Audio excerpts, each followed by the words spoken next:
નમસ્કાર મિત્રો સ્વાગત છે તમારું અમારી યુટ્યુબ ચેનલમાં। આજની વિડીયોમાં વાત થશે આજે તારીખ 18 ડિસેમ્બરથી લઈને 31 ડિસેમ્બર સુધી ગુજરાતમાં કેવું રહેશે હવામાન। શું આવનારા દિવસોમાં ગુજરાતમાં હજુ પણ આવીને આવી ઠંડી રહેશે? શું છે ઉત્તર ભારતની પરિસ્થિતિ? ત્યારે દક્ષિણ ભારતમાં શું રહેશે વાતાવરણ અને કઈ જગ્યાએ વરસાદની શક્યતા રહેલી છે? શું અરબી સમુદ્ર અને બંગાળની ખાડી આવનારા દિવસોમાં સક્રિય થશે? તમામ પ્રકારની માહિતી એક વિડીયોમાં તમને આપી દઈશું। પ્રથમ વાત કરીએ તો ગુજરાતમાં ઠંડીની આગાહી। અત્યારે ગુજરાતના અનેક વિસ્તારમાં વહેલી સવારે અને મોડી રાત્રે ન્યૂનતમ તાપમાન 13 ડિગ્રી કરતાં નીચે નોંધાયું છે, ત્યારે કોઈ વિસ્તારમાં તો 8 ડિગ્રી કરતાં પણ નીચે નોંધાઈ ગયું છે। એટલે કે મિત્રો અત્યારે ઉત્તર ભારતના ઉત્તરી પટ્ટામાં back to back western disturbance સક્રિય થવાને કારણે ઉત્તર ભારત તો ઠંડોગાર બન્યો છે, ઉપરાંત રાજસ્થાન અને ગુજરાત સુધી બર્ફીલા પવનો ઉપરાંત શીતલહેર આવી રહી છે। એટલે કે મિત્રો અત્યારે ઉત્તર ભારતના લેહ લદ્દાખ સહિત અનેક વિસ્તારમાં -13 ડિગ્રી સુધી ન્યૂનતમ તાપમાન પહોંચી ગયું છે। બીજી તરફ ગુજરાતના અનેક વિસ્તારમાં હજુ પણ 31 ડિસેમ્બર સુધીમાં જોરદાર ઠંડીનો માહોલ રહેશે। અનેક વિસ્તારમાં 10 ડિગ્રી કરતાં પણ નીચે ન્યૂનતમ તાપમાન રહી શકે છે। સાથે સાથે પવનને કારણે ઠંડીનું પ્રમાણ વધારે રાખશે।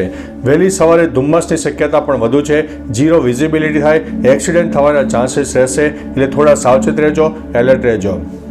હવે જ્યારે મિત્રો ઠંડીનો માહોલ ભરપૂર જામ્યો છે, ત્યારે પશુપાલકો હોય તેમને અમારા ચેનલ વતી વિનંતી છે કે તમારા ઢોર ઢાખર હોય, પશુ હોય, તેની આજુબાજુનો એરિયા કવર રાખજો, કારણ કે અવિરતપણે 31 ડિસેમ્બર સુધી તો જોરદાર ઠંડી રહેવાની છે અને વધુ પડતું ઠંડીના કારણે પશુઓ મૃત્યુ પણ પામી શકે છે, એટલે થોડા સાવચેત રહેજો, એલર્ટ રહેજો।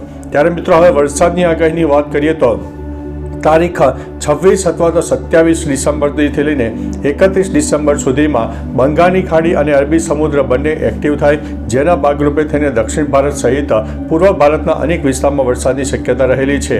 ઉપરાંત ઉત્તર ભારતના દિલ્હી એનસીઆર સહિત ઉત્તર પૂર્વનો જે વિસ્તાર છે તેમાં 17થી લઈને 22 ડિસેમ્બર સુધીમાં કોઈ વિસ્તારમાં છૂટાછવાયા વરસાદ પણ થઈ શકે છે।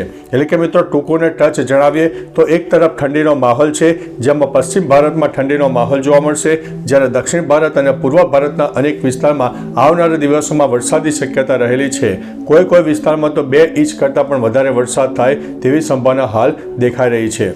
આ બધી સિસ્ટમોને કારણે ગુજરાતમાં પણ આંશિક વાદળોનો રાઉન્ડ જોવા મળી શકે છે, પરંતુ વરસાદની શક્યતા હાલ પૂરતી નહીવત છે। કોઈ નવી સિસ્ટમ સક્રિય થશે અને ગુજરાતને અસર કરશે તો તમામ પ્રકારની માહિતી આપણા વિડીયોના માધ્યમથી તમને આપી દઈશું। બાકી મિત્રો હવે 31 ડિસેમ્બર સુધી તો ચોક્કસથી એક જોરદાર ઠંડીનો માહોલ જોવા મળશે અને ન્યૂ યરમાં પણ એટલે કે 1 થી લઈને 15 ડિસેમ્બર સુધીમાં પણ એક ઠંડીનો માહોલ પણ જોવા મળનારો છે। બાકી મિત્રો તમારા વિસ્તારમાં તાપ તડકો ઉગાડ ગયો છે? ગરમીનું પ્રમાણ કેટલું છે? ઠંડીનું પ્રમાણ કેટલું છે? શું આંશિક વાદળોનો રાઉન્ડ છે? ધુમ્મસનું પ્રમાણ કેટલું છે? તમામ પ્રકારની માહિતી વિસ્તારો સાથે નીચે કમેન્ટમાં આપજો, જેથી અન્ય મિત્રો પણ જાણી શકે। તો ચાલો મિત્રો ફરીથી હવામાનની લેટેસ્ટ માહિતી લઈને મળતા રહીશું, ત્યાં સુધી અમને રજા આપશો। નમસ્તે।